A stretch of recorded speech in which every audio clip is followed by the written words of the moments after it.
जननी जन्मभूमिश्च स्वर्गादपि गरीयसी।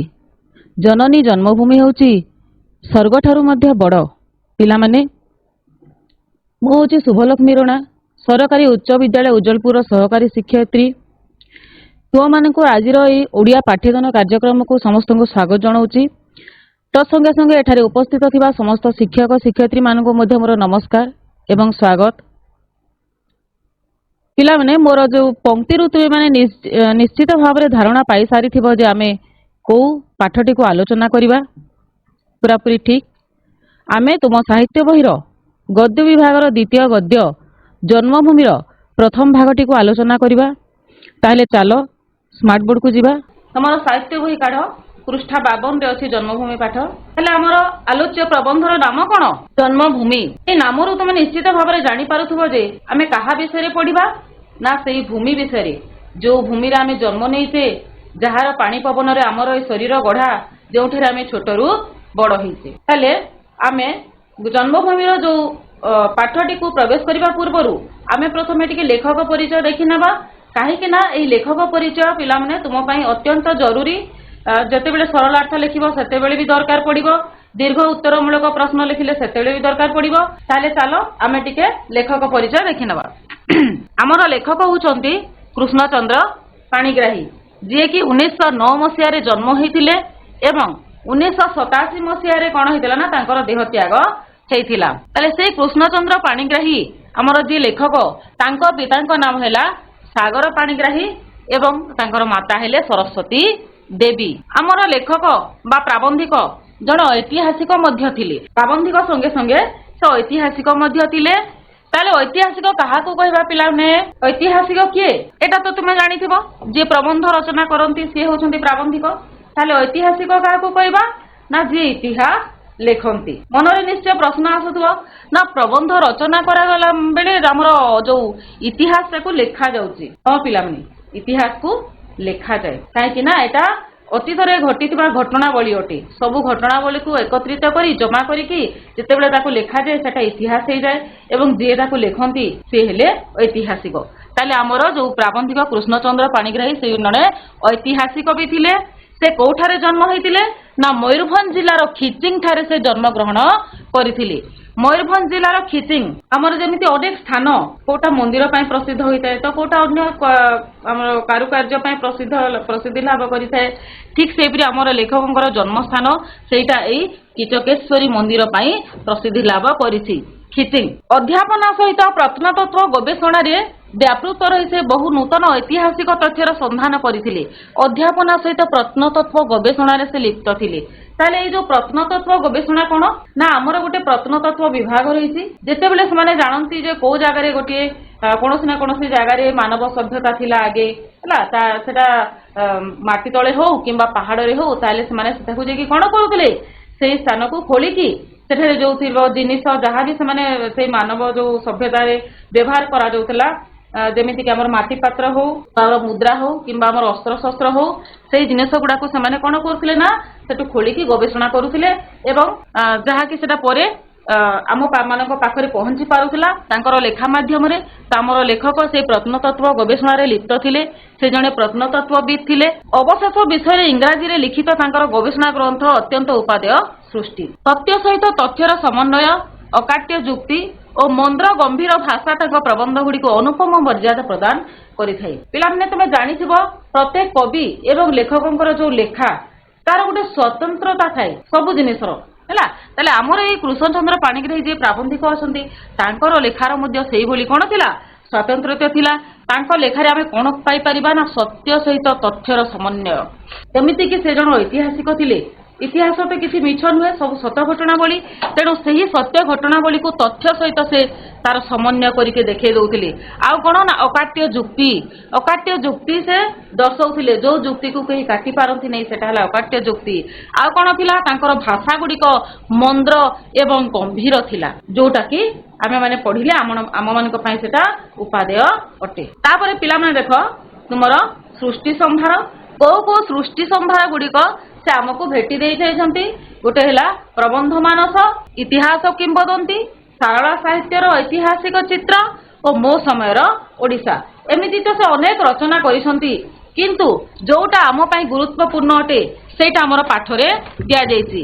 या मध्यरु एई प्रबंध मानस एवं मो समय ओडिशा ए दीटा तुम पाई बेसी इंपोर्टेंट अटे पिला माने एटा परीक्षा रे पड़े। जेमिति आमर जन्मभूमि प्रबंध लेखकंकर केउ प्रबंध रु आसी अछि कहले प्रबंध मानस रु आसी अछि एवं तांकर लिखित आत्मचरित्र नाम कोन कहले मो समयर ओडिशा। ताकू मने रखिबा प्रबंधर पृष्ठभूमि टे देखि नेबा। प्रबंध मानस पुस्तकरु प्रबंधटी संग्रहित एटा आमे देखिले। तापरे जन्मभूमिर प्रकृत अर्थ संधान करी अरण्य बेष्टित निज पल्ली माटीर अनन्य महत्व दर्शाइ एठिरे। ताले लेखक जन्मभूमिर प्रकृत अर्थ एठारे संधान करिसंती एवं शेषरे से निजर पल्ली माटीर अनन्य महत्व को प्रतिपादित करिसंती। तापरे ग्रामरु राज्य देश और विश्ववासी हेबा पाई एवं महानुभवतार परिधि को प्रथमे पल्लीरु आरंभ करने को आह्वान देइछंती। से कोन कहिसंती ना प्रथमे ग्रामरु राज्य तापरे देश तापरे विश्ववासी हेबो ना जेउठारु जो ग्रामरु तुमे जात जेउठारे तुमर सृष्टि तमे प्रथमे ताकू सम्मान देबो एवं सेइठारु ही आरंभ करिवो बोली से दर्शाइछंती। तापरे आउ कोन कहिसंती ना वसुधैव कुटुंबकम अर्थात सारा वसुधा बा सारा विश्व होचे एक परिवार। एई भावना रे हमर एई प्रबंधटी परिपुष्ट अटे। आमे जो प्रथम भागटी को आलोचना करिबा सेथिरे आमे की जिंस को आलोचना करिबा ना जन्मभूमि काहा को कहिबा सेटा देखिबा। तापरे जन्ममाटी पल्ली भूमि रे पिला बेलर अनुभूति आउ जन्मभूमि सहित वर्तमान रो संपर्क कोन। प्रथमे देखिबा जन्मभूमि काहा को कहिबा।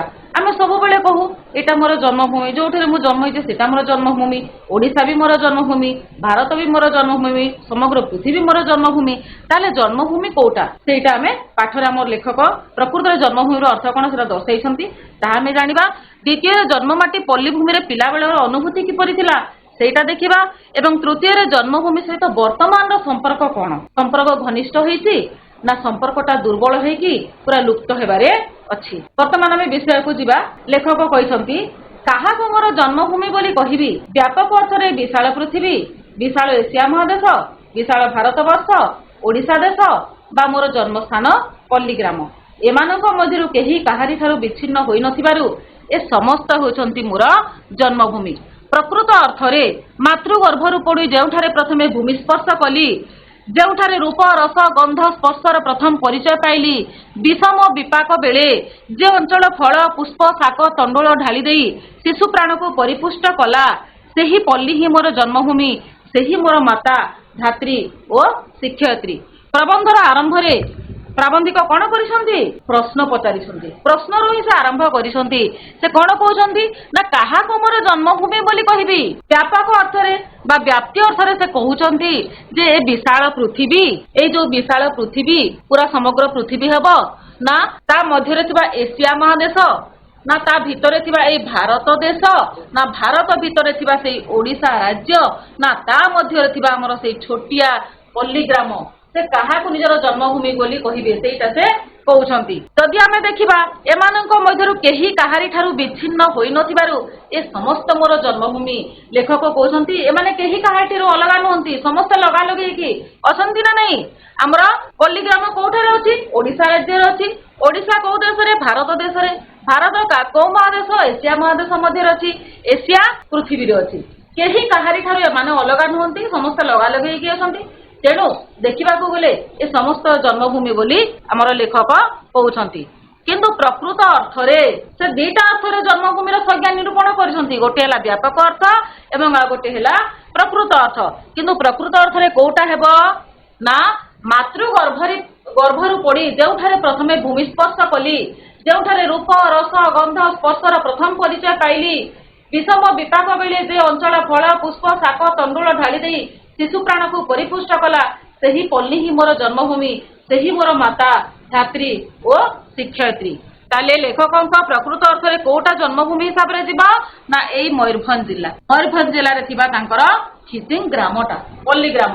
पिलाने एटा देखो एटा हला तांकर जो पल्ली ग्राम जो जिल्ला रे आसीची सेई जिल्ला खिचिंग ग्राम जो जिल्ला रे मयूरभंज जिल्ला एटा होची हमर सुंदरगढ़ जिल्ला हळदिया रंगटा हला मझिरे अछि हमर केन्दुझर जिल्ला। ताले लेखक कहउछंती सेही खिचिंग बा होची मोर जन्मभूमि काहेकि ना सेई ठारे से प्रथमे तांको ମାତୃଗର୍ଭରୁ ପଡ଼ିକି ସେ ଭୂମିକୁ ସ୍ପର୍ଶ କଲେ ଏବଂ ସେହିଠାରେ ସେ ପ୍ରଥମ ରୂପ ଦର୍ଶନ କରିଥିଲେ।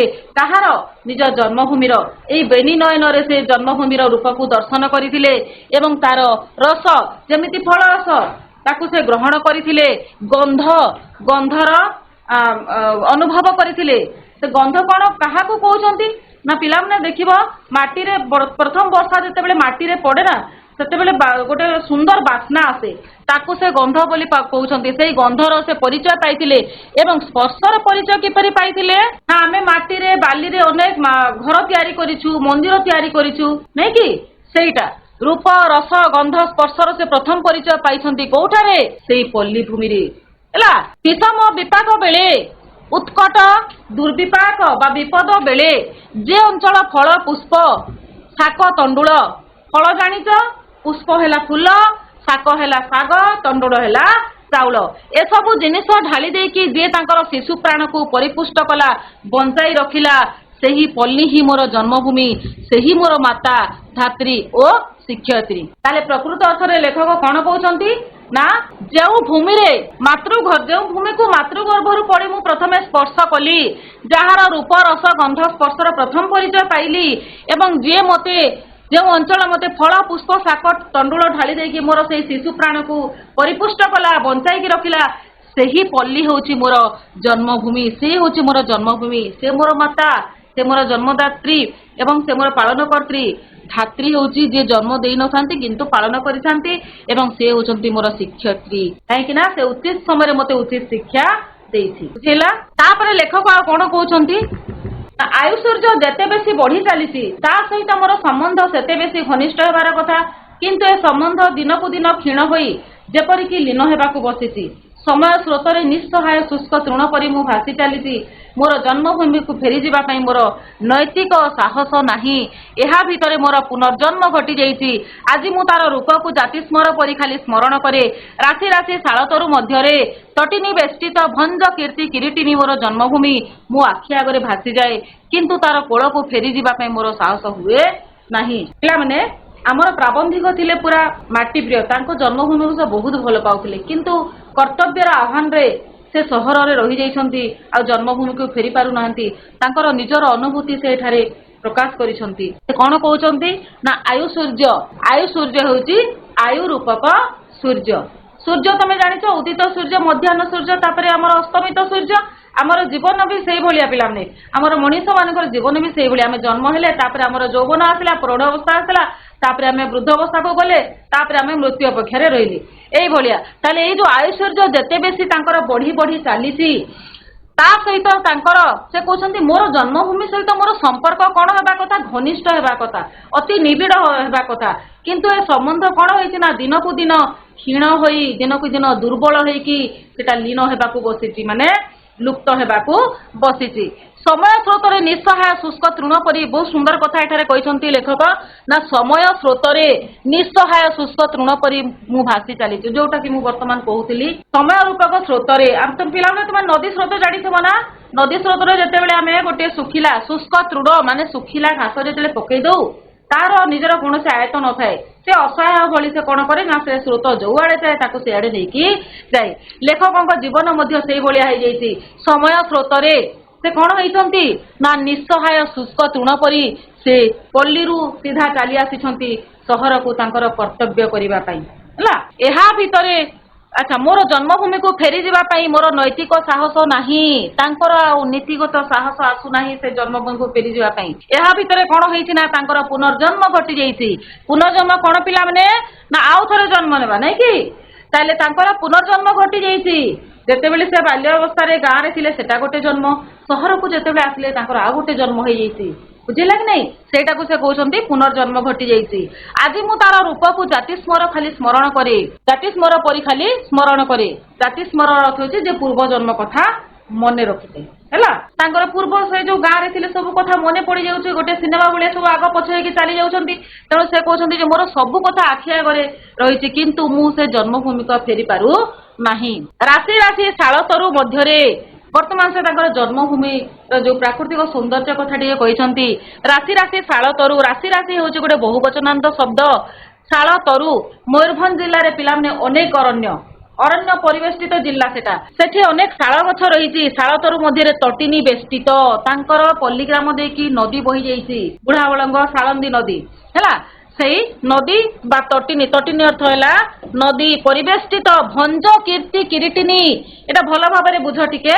ଭଞ୍ଜ ହେଲା ଭଞ୍ଜ ବଂଶର ରାଜା ହେଲା। କୀର୍ତ୍ତି ହେଲା ତାଙ୍କର ଯଶ ବା ଖ୍ୟାତି। କିରୀଟିନୀ ହେଲା ମୁକୁଟ। ଭଞ୍ଜ ବଂଶର ଖ୍ୟାତିକୁ ଯଶକୁ ଯେ ମୁକୁଟ ସଦୃଶ ବହନ କରିଛି, ସେଇ ଜନ୍ମଭୂମି ମୋ ଆଖି ଆଗରେ ଖାଲି ଭାସି ଯାଉଛି। କିନ୍ତୁ ତାର କୋଳକୁ ଫେରିଯିବା ପାଇଁ କଣ ହେଇଛି, ମୋର ସାହସ ହଉନାହିଁ ବୋଲି ଏଠାରେ ଲେଖକ କହୁଛନ୍ତି। ପିଲାମାନେ ଦେଖ କେତେଟା କଠିନ ଶବ୍ଦ ଏବଂ ତାର ଅର୍ଥ ଏଠାରେ ଅଛି, ଯୋଉଟା ତମମାନଙ୍କର ବହିରେ ନାହିଁ, ସେଟା ତୁମେ ଲେଖିନିଅ। ବିଶାଳ, ପଡ, ବିଚ୍ଛିନ୍ନ, ଅଲଗା, ବିଷମ, ବିପାକ, ବିପଦ ସମୟ, ତଣ୍ଡୁଳ, ଚାଉଳ, ପରିପୁଷ୍ଟ, ପୂର୍ଣ୍ଣ, ଧାତ୍ରୀ, ଯିଏ ପାଳନ କରେ, ଆୟୁସୂର୍ଯ୍ୟ, ଆୟୁରୂପକ ସୂର୍ଯ୍ୟ, କ୍ଷୀଣ, ଶୀର୍ଣ୍ଣ, ନିଃସହାୟ, ଅସହାୟ, ଲୀନ, ଲୁପ୍ତ, ଜାତିସ୍ମର, ପୁନର୍ଜନ୍ମକୁ ମନେ ପକାଇବା, ଭଞ୍ଜ କୀର୍ତ୍ତି, ଭଞ୍ଜ ବଂଶର ରାଜାମାନଙ୍କର କୀର୍ତ୍ତି, କିରୀଟିନୀ ହେଲା ମୁକୁଟ ମଣ୍ଡିତା। ତାପରେ ଲେଖକ ଆଉ କଣ କହୁଛନ୍ତି ନା, ଏହା ବ୍ୟକ୍ତିଗତ ସମସ୍ୟା ନୁହେଁ, ଏହା ସମଗ୍ର ଶିକ୍ଷିତ ସମାଜର ସମସ୍ୟା ଅଟେ। ଧର୍ମାନ୍ତର ଗ୍ରହଣ କଲା ପରେ ବହୁ ଧର୍ମାନ୍ତର ଦୀକ୍ଷିତ ବ୍ୟକ୍ତି ଯେପରି ଧର୍ମ ପାଖରେ ସମସ୍ତ ମାନବିକତାକୁ ଉତ୍ସର୍ଗ କରି ସେମାନଙ୍କ ନାମ, ପଦବୀ, ଭାଷା, ଆହାର, ବ୍ୟବହାର, ବେଶଭୂଷା ଇତ୍ୟାଦି ବଦଳାଇ ଦିଅନ୍ତି ଓ ଶେଷ ବେଳକୁ ଜାତୀୟତା ଭୁଲି ଯେପରି ନିଜ ଜନ୍ମଭୂମିକୁ ସୁଦ୍ଧା ଅସ୍ୱୀକାର କରନ୍ତି, ଠିକ୍ ସେହିପରି ସଂଖ୍ୟାତୀତ ଶିକ୍ଷିତ ବ୍ୟକ୍ତି ପ୍ରଚଳିତ ଶିକ୍ଷା ପାଖରେ ସେମାନଙ୍କ ସମସ୍ତ ମାନବିକତାକୁ ଉତ୍ସର୍ଗ କରି ଶେଷ ବେଳକୁ ନିଜର ଜନ୍ମଭୂମିକୁ ସୁଦ୍ଧା ପାସୋରି ପକାନ୍ତି। ଶିକ୍ଷା ସମାପନ ସଙ୍ଗେ ସଙ୍ଗେ ସେମାନଙ୍କର ଏକ ପ୍ରକାର ପୁନର୍ଜନ୍ମ ଘଟିଯାଏ। ପଲ୍ଲୀ ଗ୍ରାମକୁ ଫେରି ଯାଇ ଜୀବିକାର୍ଜନ କରିବା ଦୂରେ ଥାଉ, ସେଠାରେ କିଛି କାଳ ଅବସ୍ଥାନ କରିବା ମଧ୍ୟ ସମ୍ଭବପର ହୁଏ ନାହିଁ। ଏଠାରେ ଲେଖକ ପୁରା ସତ କଥା କହିଛନ୍ତି। ସେ କଣ କହୁଛନ୍ତି ନା, ଏହା ବ୍ୟକ୍ତିଗତ ସମସ୍ୟା ନୁହେଁ, ଏଟା ଖାଲି ମୋର ସମସ୍ୟା ନୁହେଁ। ତାହେଲେ ଆଉ କାହାର ସମସ୍ୟା ନା, ସମଗ୍ର ଶିକ୍ଷିତ ସମାଜର ସମସ୍ୟା। ଯେତେ ଶିକ୍ଷିତ ଅଛନ୍ତି ସମାଜରେ ଏହା ସମସ୍ତଙ୍କର ସମସ୍ୟା ଅଟେ, ଖାଲି ଏଟା ମୋର ସମସ୍ୟା ନୁହେଁ। ଧର୍ମାନ୍ତର ଗ୍ରହଣ କଲା ପରେ ଯେମିତି ବହୁ ଧର୍ମାନ୍ତର ଦୀକ୍ଷିତ ବ୍ୟକ୍ତି କଣ କରନ୍ତି, ଧର୍ମ ପାଖରେ ସମସ୍ତ ମାନବିକତାକୁ ଉତ୍ସର୍ଗ କରି ସେମାନଙ୍କର ନାମ, ପଦବୀ, ଭାଷା, ଆହାର, ବ୍ୟବହାର, ବେଶଭୂଷା ଇତ୍ୟାଦି ବଦଳାଇ ଦିଅନ୍ତି। ପିଲାମାନେ ତମେ ଜାଣିଛ ଆମ ଭାରତ ହେଉଛି ଗୋଟେ ଧର୍ମନିରପେକ୍ଷ ରାଷ୍ଟ୍ର। ଏଠାରେ ଯିଏ ଯୋଉ ଧର୍ମ ବି ଗ୍ରହଣ କରିପାରେ। ତେଣୁ ସେ ଧର୍ମ ଗ୍ରହଣ କଲା ପରେ କଣ ହବ ନା, ସେମାନେ ସେ ଧର୍ମ ପାଖରେ ନିଜର ମାନବିକତା ହେଲା ନିଜର ମଣିଷ ପଣିଆକୁ ଉତ୍ସର୍ଗ କରିଦିଅନ୍ତି ଏବଂ ସେମାନଙ୍କର ନାମ, ପଦବୀ, ତାଙ୍କର ଭାଷା, ଆହାର, ଯୋଉ ଧର୍ମ ଗ୍ରହଣ କରିବେ ସେଇ ଧର୍ମ ଅନୁସାରେ ନାମ ରଖିବେ, ପଦବୀ, ଭାଷା ମଧ୍ୟ ସେଇ ଭାଷା କହିବେ, ଆହାର ସେଇଭଳିଆ ଖାଦ୍ୟ ଗ୍ରହଣ କରିବେ, ସେଇଭଳିଆ ବ୍ୟବହାର, ବେଶଭୂଷା ତାଙ୍କର ପରିଧାନ ହେଇଯିବ ହେଲା, ସବୁ ପରିବର୍ତ୍ତନ ହେଇଯାଏ। ଏବଂ ଶେଷ ବେଳକୁ କଣ କରନ୍ତି, ଜାତୀୟତା ଭୁଲି ନିଜର ଜନ୍ମଭୂମିକୁ ମଧ୍ୟ ଅସ୍ୱୀକାର କରନ୍ତି। ଜନ୍ମଭୂମିକୁ ମଧ୍ୟ ସେମାନେ ଆଉ ସ୍ୱୀକାର କରନ୍ତି ନାହିଁ। ଠିକ୍ ସେହିପରି ଆମର ସଂଖ୍ୟାତୀତ ଶିକ୍ଷିତ ବ୍ୟକ୍ତି, ଯୋଉ ଅସଂଖ୍ୟ ଶିକ୍ଷିତ ବ୍ୟକ୍ତି ରହିଛନ୍ତି, ସେମାନେ କଣ କରୁଛନ୍ତି, ପ୍ରଚଳିତ ଶିକ୍ଷା ପାଖରେ, ଯୋଉ ପାଶ୍ଚାତ୍ୟ ଶିକ୍ଷା, ବର୍ତ୍ତମାନ ଆମର ଯୋଉ ଶିକ୍ଷା ଚାଲିଛି, ସେଇ ଶିକ୍ଷା ପାଖରେ ସେମାନଙ୍କ ସମସ୍ତ ମାନବିକତାକୁ, ମଣିଷ ପଣିଆକୁ ଉତ୍ସର୍ଗ କରିଦିଅନ୍ତି ଏବଂ ଶେଷ ବେଳକୁ ନିଜର ଜନ୍ମଭୂମିକୁ ସୁଦ୍ଧା ପାସୋରି ପକାନ୍ତି। ତମେ ଜାଣିଥିବ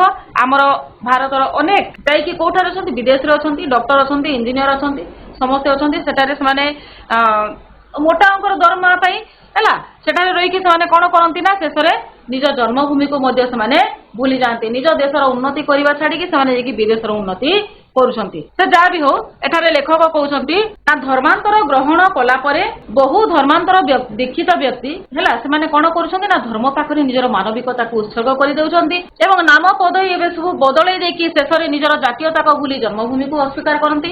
ଠିକ୍ ସେହିପରି ସଂଖ୍ୟାତୀତ ଶିକ୍ଷିତ ବ୍ୟକ୍ତି ସେଇ ଶିକ୍ଷା ପାଖରେ ନିଜର ମାନବିକତାକୁ ଉତ୍ସର୍ଗ କରିକି ଶେଷ ବେଳକୁ ନିଜର ଜନ୍ମଭୂମିକୁ ମଧ୍ୟ ପାସୋରି ଦେଉଛନ୍ତି। ଶିକ୍ଷା ସମାପନ ସଙ୍ଗେ ସଙ୍ଗେ ସେମାନଙ୍କର ଏକ ପ୍ରକାର ପୁନର୍ଜନ୍ମ ଘଟିଯାଏ। ଶିକ୍ଷା ସରୁ ସରୁ ସେମାନଙ୍କର ଗୋଟିଏ ନୂଆ ଜନ୍ମ ହେଇଯାଏ, ପୁନର୍ଜନ୍ମ ଘଟିଯାଏ। ପଲ୍ଲୀ ଗ୍ରାମକୁ ଫେରି ଯାଇ ଜୀବିକାର୍ଜନ କରିବା ଦୂରେ ଥାଉ, ସେମାନେ ଆଉ ପଲ୍ଲୀ ଗ୍ରାମକୁ ଯିବେ କି?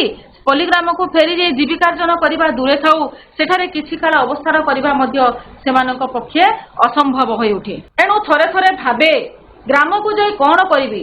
ଯଦି ଗ୍ରାମର ଉନ୍ନତିକର କାର୍ଯ୍ୟ ପାଇଁ ଯଥାସାଧ୍ୟ ଅର୍ଥଦାନ ହିଁ ମୋର ଏକମାତ୍ର ଅବଶେଷ କର୍ତ୍ତବ୍ୟ, ଗ୍ରାମକୁ ନ ଯାଇ ମଧ୍ୟ ତାହା କରାଯାଇପାରେ। ଜନ୍ମଭୂମି ସହିତ ମୋର ଆଉ କି ପ୍ରକାର ସମ୍ବନ୍ଧ ଅଛି। ତାହେଲେ ଏଠାରେ ଲେଖକ କହୁଛନ୍ତି ଜୀବିକାର୍ଜନ ପାଇଁ ତ ଯାଇପାରିବି ନାହିଁ, କାହିଁକି ନା ମୁଁ ସେଠାରେ ରହିପାରିବିନି। ତେଣୁ ଥରେ ଥରେ ଭାବେ ଯେ ଗ୍ରାମକୁ ଯାଇ କଣ କରିବି। ପିଲାମାନେ ତମେ ନିଜେ ବି ଅନୁମାନ କରିଥିବ ଯେତେବେଳେ ଗାଁରେ କୌଣସି ଉନ୍ନତିମୂଳକ କାର୍ଯ୍ୟ ହୁଏ, ଯଦି ଗୋଟିଏ ମନ୍ଦିର ପ୍ରତିଷ୍ଠା ହେଲା କିମ୍ବା ଅନ୍ୟ କୌଣସି କାର୍ଯ୍ୟ ହେଲା, ସେତେବେଳେ ଗାଁ ଲୋକ କୁହନ୍ତି ଆରେ ସେ ତ ଅଛି ସହରରେ, ଭଲ ପଦବୀରେ ଅଛି, ତାକୁ କିଛି ଟଙ୍କା ମାଗୁ ହେଲା। ଯେତେବେଳେ ସେମାନେ ଟଙ୍କା ପାଇଁ କୁହନ୍ତି ସେମାନେ ଦେଇ ଦିଅନ୍ତି, ସହରରେ ଥିବା ଯୋଉ ବ୍ୟକ୍ତି ଦେଇଦେବେ। ତାହେଲେ ସେଇ ପ୍ରକାର ପରିସ୍ଥିତିରେ ଲେଖକ କହୁଛନ୍ତି ଯଦି ସେଇ ଅର୍ଥଦାନ ହିଁ ମୋର ଏକମାତ୍ର କର୍ତ୍ତବ୍ୟ ଅଟେ, ତାହେଲେ ମୁଁ ଗ୍ରାମକୁ ଯାଇ କଣ କରିବି। ସେଇଟା ତ ଏଠୁ ବି ହେଇପାରିବ, କାହିଁକି ନା ବର୍ତ୍ତମାନ ଆମର ଯୋଉ ଦୂରସଞ୍ଚାର ଇଣ୍ଟରନେଟ ବ୍ୟବସ୍ଥା ସବୁ ଅଛି ହେଲା। ଧର୍ମାନ୍ତର ଦୀକ୍ଷିତ ବ୍ୟକ୍ତି, ଏଟା ଆଉ ଥରେ ମୁଁ ଲେଖିଛି ପିଲାମାନେ ତମ ପାଇଁ ବହୁତ ଇମ୍ପୋର୍ଟାଣ୍ଟ ଏଟା। ଧର୍ମାନ୍ତର ଦୀକ୍ଷିତ ବ୍ୟକ୍ତି ଧର୍ମ ପାଖରେ କଣ କରେ, ମାନବିକତାକୁ ଉତ୍ସର୍ଗ କରିଦିଏ। ଠିକ ସେହିପରି ଶିକ୍ଷିତ ବ୍ୟକ୍ତି କଣ କରେ, ପ୍ରଚଳିତ ଶିକ୍ଷା ପାଖରେ ତାର ମାନବିକତାକୁ ଉତ୍ସର୍ଗ କରିଦିଏ ହେଲା। ଏଟା ମନେ ରଖିବ। ତାପରେ କିଛିଟା କଠିନ ଶବ୍ଦ ଅଛି ତୁମମାନଙ୍କ ପାଇଁ, ଯେମିତି ଧର୍ମାନ୍ତର, ଏଟା ହେଲା ଅନ୍ୟ ଧର୍ମ ଗ୍ରହଣ କଲା ପରେ ମୂଳ ଧର୍ମର ଚିନ୍ତାଧାରାକୁ ଦୂରେଇ ଯିବା। ମାନବିକତା ହେଲା ମଣିଷ ପଣିଆ ଏବଂ ଉତ୍ସର୍ଗ ହେଲା ସମର୍ପଣ। ଯୋଉଟା ତୁମର ବହିରେ ନାହିଁ ସେଟା ତୁମେ ଲେଖିନିଅ। ତାପରେ ଆଉ କଣ କହିଛନ୍ତି ଆମର ପ୍ରାବନ୍ଧିକ ନା, ବହୁ ବାଦ ବିସମ୍ବାଦ ସତ୍ତ୍ୱେ ପଲ୍ଲୀ ଗ୍ରାମର ନରନାରୀଙ୍କ ମଧ୍ୟରେ ଜାତି ଧର୍ମ ନିର୍ବିଶେଷରେ ଗୋଟାଏ ଏକ ପରିବାରତ୍ୱର ପରମ୍ପରା ଗଢି ଉଠିଥାଏ। କେହି ଭାଇ, କେହି ଭଉଣୀ, କେହି କକା, କେହି ଖୁଡି ଇତ୍ୟାଦି ଭାବରେ ସମସ୍ତ ଗ୍ରାମବାସୀ ପରସ୍ପର ମଧ୍ୟରେ ପରିଚିତ ହୋଇଥାନ୍ତି। ମୋ ଜନ୍ମଭୂମି ସହିତ ଏ ମଧୁର ସମ୍ବନ୍ଧ ମୋର ଆଉ ନାହିଁ। ଗ୍ରାମଟି ଯାକର ଭାଇ ଭଉଣୀ, କକା ଖୁଡି, ମାମୁଁ ମାଇଁ, ମଉସା ମାଉସୀ ଇତ୍ୟାଦି ସବୁ ପର ହୋଇଗଲେଣି।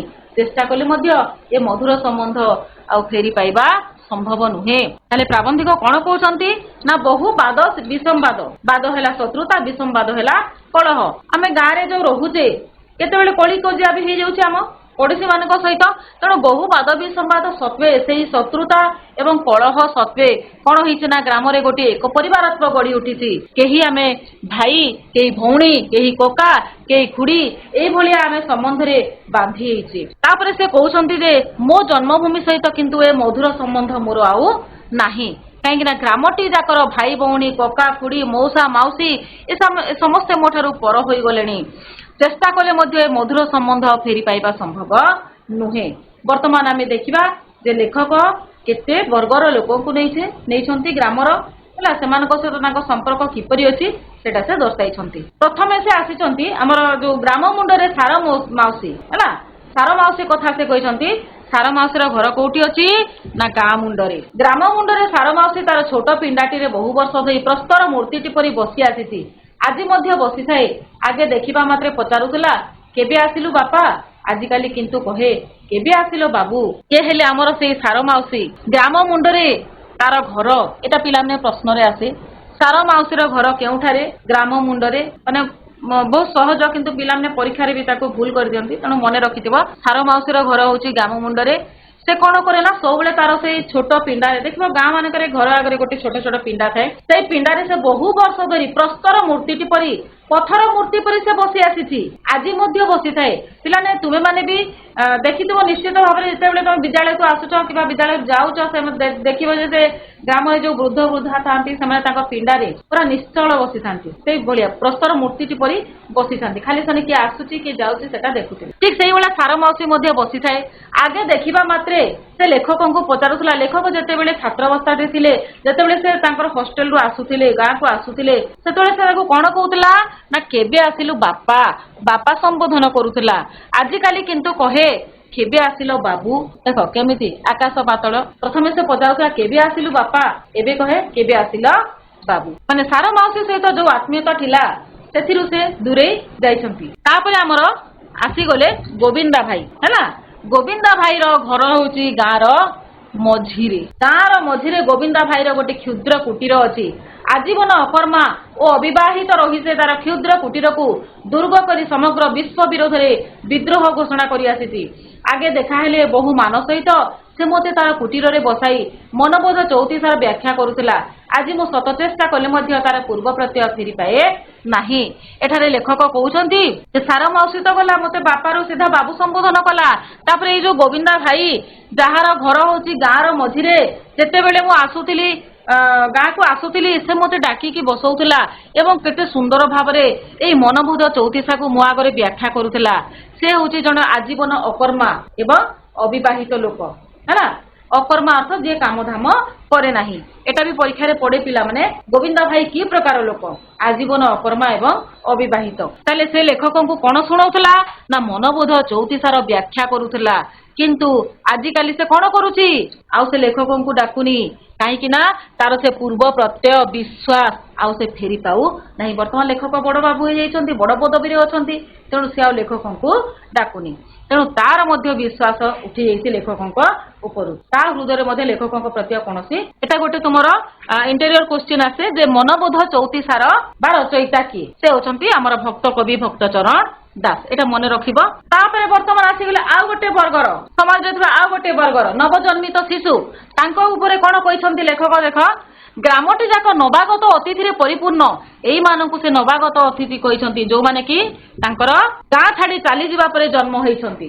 हैला नवागत अतिथि परिपूर्ण होई गलानी जेउ आड़ को चाहिले शीर्ण मलिन उलग्न कृशोदर लंबोदर वांछित अवहेलित शिशु मानक समावेश देखा जाए एमानक मध्यरु केही सुद्धा मते जानती नाही केबे केबे देखाइले आफ्रिकार नवागत जेब्रा बा जिराफ चाहि रहिला परी सेमाने मते चाहि रहितांती खाली चाहि रहंती ग्रामवासी मानक मध्यरु जो शिक्षित अर्धशिक्षित नवजुवक माने चाकरी न पाई जन्मभूमि छाड़ी नाहंती सेमाने राजनीतिर आश्रय नेइछंती एमानक मध्यरु केही कांग्रेसी केही गणतंत्री केही कम्युनिस्ट और केही सोशलिस्ट सार माउसीर वर्गर लोक गले गोविंद भाईर वर्गर लोक गले वर्तमान आसी गले नवजन्मित शिशु वर्ग हैला सेमाने मध्य लेखक को चिन्हि पारु नाहंती काहेकि लेखक ग्राम छाड़ी चलीगला परे सेमानकर जन्म होईछि ताले सेमाने केमिति तांकर चाहती लेखक को देख अच्छा एटा टिके देखिबा जेउ आड़ को चाहिले शीर्ण माने दुर्बल मलिन अपरिष्कार उलग्न लंगड़ा कृशोदर कृशोदर माने होउछि रोग आदि कारणरू जेउ मानक पेट भीतर को पसि जाई थाए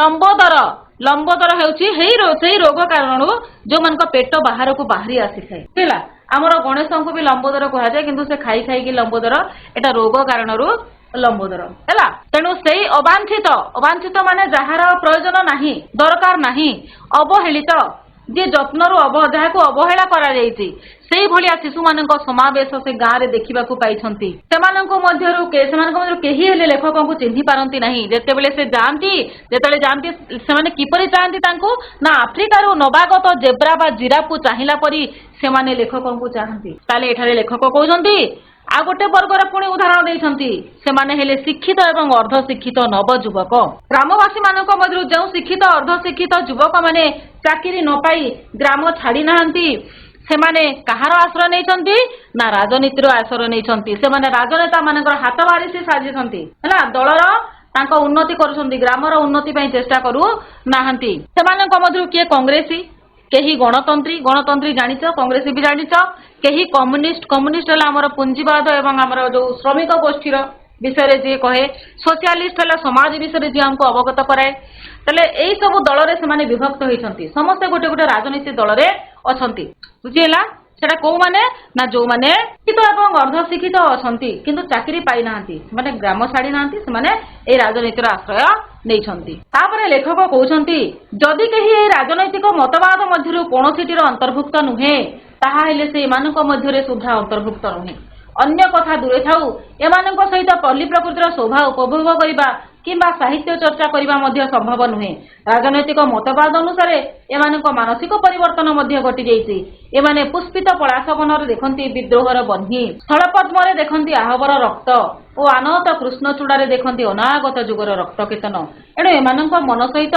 गति करी चलिबा संभव हुए नाही ताले एठारे लेखक आ गोटे गोष्ठीर कथा कहिसंती शिक्षित युवक माने जो माने राजनीतिर आश्रय नेइसंती ताले सेमाने राजनैतिक मतवाद से राजनैतिक दल में सामिल थी सी ही सहित संपर्क स्थापन कर नचे अन्य कहीं करें ना आमर तो प्रारंभिक लेखक लोक अध्यापक से सहित मन कौटी आ मिशुची तेणु से कहते एमान मध्य सुधा मु अंतर्भुक्त नुहे अन्य कथा दूरे थाउ एमान सहित पल्ली प्रकृतिर शोभा को उपभोग करने किंबा साहित्य चर्चा करने संभव होने एमान सहित गंगाधर मेहर साहित्यवली हो कि कविवर राधानाथ राय लेखा हो किए सहित आलोचना कर तो मानसिक परिवर्तन घटी जाइए बुझीला से कौन करती ना पुष्पित पलाश बनरे मोस्ट इम्पोर्टाट एटा देख पुष्पित पलाश बनरे देखंती विद्रोहर बन्ही पुष्पित पलाश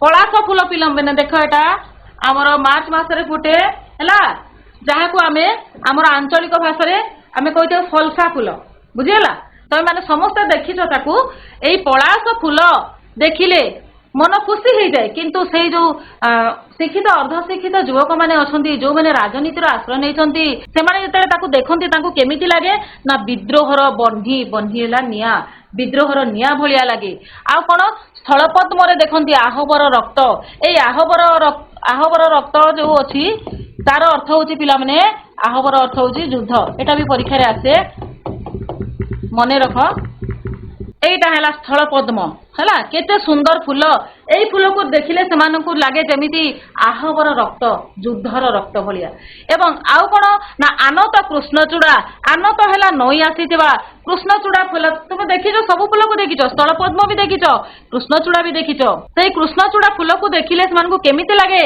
ना अनागत जुगर रक्त केतन अनागत माने जोटा आसी नाही भविष्यत अनागत जुगर रक्त केतन रक्त केतन अर्थात पताका रक्तर पताका भलिया लगे एणु एमानंक मन सहित गति करी चलिबा संभव हुए नहीं तेणु तुमे माने विचार कर पिला माने एमानंक मन सहित लेखक गति करी चली परिबे आदो नुहे एमानंक सहित कोनोसी साहित्य चर्चा करि हेबो नाही आमर आजिर जो प्रथम भाग एतिके रहिला वर्तमान तुम मानक पई प्रश्न रहिछि तेणु प्रस्तुत हो जाओ एटा किछि शब्द अर्थ रहिछि जोटा तुम मानक पाखरे नाही लेखि रख पाद अर्थ हैला शत्रुता विसंवाद कलह एक परिवारत्व गाँटी जाकर लोक गोटे संपर्क रे बंधा मनोबोध चौतीसा हूँ कवि भक्तचरण दास तांकर लेखा चौतीसा हूँ क ठारू क्ष पर्यंत 34 अक्षर रे पर्यवसित कविता प्रत्यय है विश्वास कृषोदर है पुष्टिहीनता हेतु पेट पशिजा लंबोदर है लंब उदर रोगादि कारण जो मानकर पेट बाहरी जाए आहबर अर्थ है युद्ध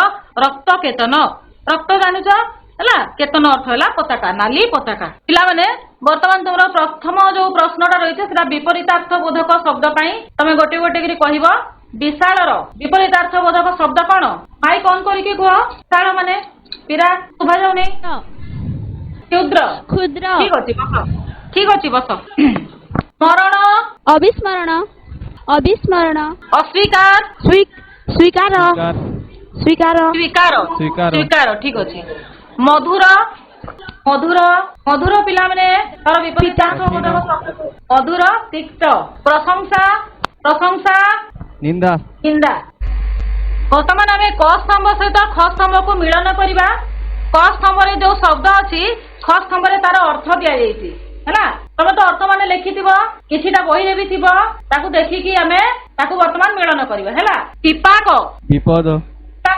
विपद वेरी गुड विपद विपद ठीक अच्छी बस प्रत्यय विश्वास विश्वास विश्वास अच्छी अनागत जहाँ जहाँ जहाँ आसी नहीं जहाँ आसी नहीं बहुत सुंदर उत्तर ठीक अच्छी जाति स्मर पुनर्गठन को मने पकाइबा पूर्व घटना को मने पकाइबा पूर्व घटना को मने पकाइबा ठीक अछि एटा जाति स्मर तुमरो एमसीक्यू रे भी आसे पिला माने जाति स्मर रो अर्थ कोन कहि कि हैला मने रखितबो कृषोदर सृष्टिहीनता हेतु पेट बसी जीवा आउ अन्य स्कूल भी चेष्टा कर उत्तर देबा पई वर्तमान हमर आसीगला प्रश्नावली जन्मभूमि प्रबंधटी लेखकंकर केउ प्रबंधरु संग्रहित मो समय ओडिसा नुहे सेटा तांकर आत्मजीवनी चेष्टा कर बही रे अछि लेखक परिचय रे प्रबंध मानस वेरी गुड प्रबंध मानस समय स्रोत रे लेखक किपरि भाषी चली छंती शुष्क तृण परि ता पूर्वरु गोटे शब्द अछि निस्सहाय शुष्क तृण ठीक अच्छे निस्सहाय शुष्क तृण परि धर्मांतर ग्रहण कला परे बहु धर्मांतर दीक्षित व्यक्ति कहा पाखरे मानविकता को उत्सर्ग कर दियंती कहा पाखरे धर्म पाखरे ठीक अच्छे धर्म पाखरे ठीक सेही परि संख्यातीत शिक्षित व्यक्ति कहा पाखरे सेमानंकर समस्त मानविकता को उत्सर्ग प्रचलित शिक्षा पाखरे ठीक अच्छे तारा माउसी लेखकों को आगे कौन कहि पचारुथिला जन्मभूमि केबे आसिलु बापा ठीक अछि केबे आसिलु बापा अछि बसी जा गवर्नमेंट आसी गोविंद भाई लेखकों को कौन व्याख्या करि सुनाउथिला मनोबोध चौसीता ମନବୋଧ ଚଉତିଶା। ମନବୋଧ ଚଉତିଶା ଠିକ ଅଛି ବସି ଯାଅ। ମନବୋଧ ଚଉତିଶାର ରଚୟିତା କିଏ? ଭକ୍ତ କବି ଭକ୍ତଚରଣ ଦାସ। ଭକ୍ତ କବି ଭକ୍ତଚରଣ ଦାସ। ଅଛି ବସ। ତଳେ ଯୋଉ ସ୍କୁଲ ସେ ଉତ୍ତର ଦେବା ପାଇଁ ଚେଷ୍ଟା କର। ତଳେ ଯୋଉ ସ୍କୁଲ ଅଛି। ଭକ୍ତଚରଣ ଦାସ। ଠିକ ଅଛି ବସ। କେଉଁ ଶିକ୍ଷିତ ଅର୍ଦ୍ଧଶିକ୍ଷିତ ନବଯୁବକ ମାନେ ଚାକିରି ନ ପାଇ ଜନ୍ମଭୂମି ଛାଡି ନାହାନ୍ତି ସେମାନେ କାହାର ଆଶ୍ରୟ ନେଇଛନ୍ତି? ରାଜନୀତିର ଆଶ୍ରୟ। ରାଜନୀତିର ଆଶ୍ରୟ। ହଁ ରାଜନୀତିର ଆଶ୍ରୟ ନେଇଛନ୍ତି ଠିକ ଅଛି। ଆହବର ଅର୍ଥ କଣ? ଆହବର ଅର୍ଥ କଣ? ତଳ ସ୍କୁଲ ତଳେ ଯୋଉ ସ୍କୁଲ ଦେଖାଯାଉଛି ହମିରପୁର ହାଇସ୍କୁଲ। ଯୁଦ୍ଧ। ଆହବର ଅର୍ଥ ଯୁଦ୍ଧ। ଠିକ ଅଛି ବର୍ତ୍ତମାନ ତମେ ବସ। ତଳ ହମିରପୁର ସ୍କୁଲ। 10 ନମ୍ବର ପ୍ରଶ୍ନ ତମ ପାଇଁ। ଜନ୍ମଭୂମିକୁ ଫେରିଯିବା ପାଇଁ ଲେଖକଙ୍କର କେଉଁ ସାହସ ନାହିଁ? ହମିରପୁର କୁହ। କୁରୁଣ୍ଡିଆ ସ୍କୁଲ କୁହ ବାହାଲ। ନୈତିକ ସାହସ। ହଁ ଠିକ ଅଛି ନୈତିକ ସାହସ ନାହିଁ। ଠିକ ଅଛି ପିଲାମାନେ ଶେଷରେ ତୁମମାନଙ୍କ ପାଇଁ ଗୋଟିଏ ସରଳାର୍ଥ ରହିଛି। ଦେଖ ସରଳାର୍ଥଟି ହେଲା ସମୟ ସ୍ରୋତରେ ନିଃସହାୟ ଶୁଷ୍କ ତୃଣ ପରି ମୁଁ ଭାସି ଚାଲିଛି। ଏଟା ଇମ୍ପୋର୍ଟାଣ୍ଟ ସରଳାର୍ଥ ଅଟେ ପରୀକ୍ଷାରେ ଆସେ। ଯଦି ଏମିତି ପ୍ରଶ୍ନ ଥିବ ତାହେଲେ ତୁମେ କେମିତି ଲେଖିବ ନା ପ୍ରଥମ ଶବ୍ଦକୁ ନେଲ ତାପରେ ଡଟ୍ ଡଟ୍ ଡଟ୍ ଦେଇକରି ଲାଷ୍ଟ ପଦକୁ ନେଲ ହେଲା। ତମେ ଦିଟା ବି ନେଇପାରିବ ପଦ ପ୍ରଥମ ଆଡୁ ଦିଟା ଶେଷ ଆଡୁ ବି ଦିଟା ନେଇପାରିବ। ତାପରେ ଆମେ କଣ ଲେଖିବା ନା ସଂକ୍ଷିପ୍ତ ଗଦ୍ୟାଂଶଟି। ଯେହେତୁ ଏଟା ଗଦ୍ୟର ଅଂଶ ଅଛି ତେଣୁ ତାକୁ ଆମେ ଗଦ୍ୟାଂଶ ବୋଲି ଲେଖିବା। ଯଦି ପଦ୍ୟ ଥାନ୍ତା ତାହେଲେ ଆମେ ପଦ୍ୟାଂଶ ଲେଖିଥାନ୍ତେ।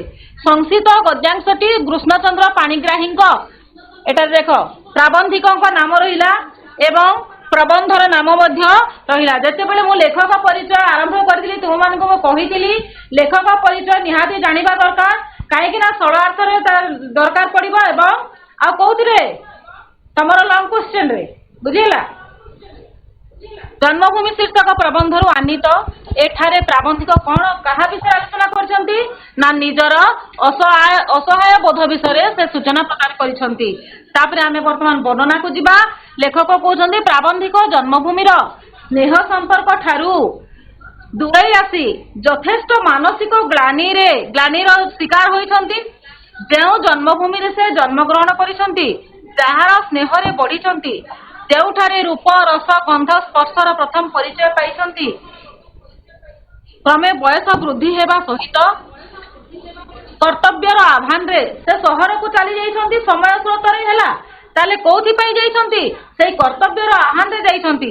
କର୍ତ୍ତବ୍ୟର ଆହ୍ୱାନରେ ତାଠାରୁ ଦୂରେଇ ଆସିଛନ୍ତି। କାହାଠାରୁ? ମାତୃଭୂମି ଠାରୁ ଜନ୍ମଭୂମି ଠାରୁ ଯାହାକି ତାଙ୍କୁ ମାନସିକ ଗ୍ଲାନି ଦେଇଛି ମାନସିକ କଷ୍ଟ ଦେଇଛି। ସେ ସେଥିପାଇଁ ସମୟ ସ୍ରୋତରେ ନିଜକୁ ନିହାତି ନିଃସହାୟ ବୋଲି ମନେ କରିଛନ୍ତି ହେଲା। ତାପରେ ଶେଷରେ ଆମେ ନିଜ ମତାମତ ଦେବା। ଏଟା ହେଲେ ଏହି ଅଭିବ୍ୟକ୍ତିଟି ଏକାନ୍ତ ମର୍ମସ୍ପର୍ଶୀ। ପିଲାମାନେ ଏତକ ଯଦି ଲେଖିଦେବ ତାହେଲେ ନିଶ୍ଚିତ ଭାବରେ ତୁମେ 5 ମାର୍କ ପାଇପାରିବ ପରୀକ୍ଷାରେ ବୁଝିହେଲା। ଏଟା ହେଲା ତୁମ ପାଇଁ ଗୃହ କାର୍ଯ୍ୟ।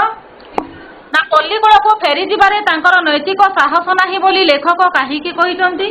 2 ନମ୍ବର ପ୍ରଶ୍ନ ହେଲା ଗ୍ରାମରେ ଦେଖାଯାଉଥିବା ଏକ ପରିବାରତ୍ୱ ପରମ୍ପରା ସମ୍ପର୍କରେ ପଠିତ ପ୍ରବନ୍ଧକୁ ଭିତ୍ତି କରି ବର୍ଣ୍ଣନା କର। ତାହେଲେ ପିଲାମାନେ ଆଜି ତୁମେମାନେ ଅନେକ ସହଯୋଗ କଲ ସାହାଯ୍ୟ କଲ ତେଣୁ ତୁମମାନଙ୍କୁ ଅଶେଷ ଧନ୍ୟବାଦ। ଯଦି ପ୍ରଥମ ଭାଗରେ କିଛି ବି ତୁମର ଅସୁବିଧା ଅଛି କୋଉଠି ବୁଝିପାରିନ ତାହେଲେ ମୋତେ ଦ୍ୱିତୀୟ ଭାଗ ଯେତେବେଳେ ଆମର କ୍ଲାସ ନେବା ସେତେବେଳେ ପଚାରିପାର ହେଲା। ଧନ୍ୟବାଦ।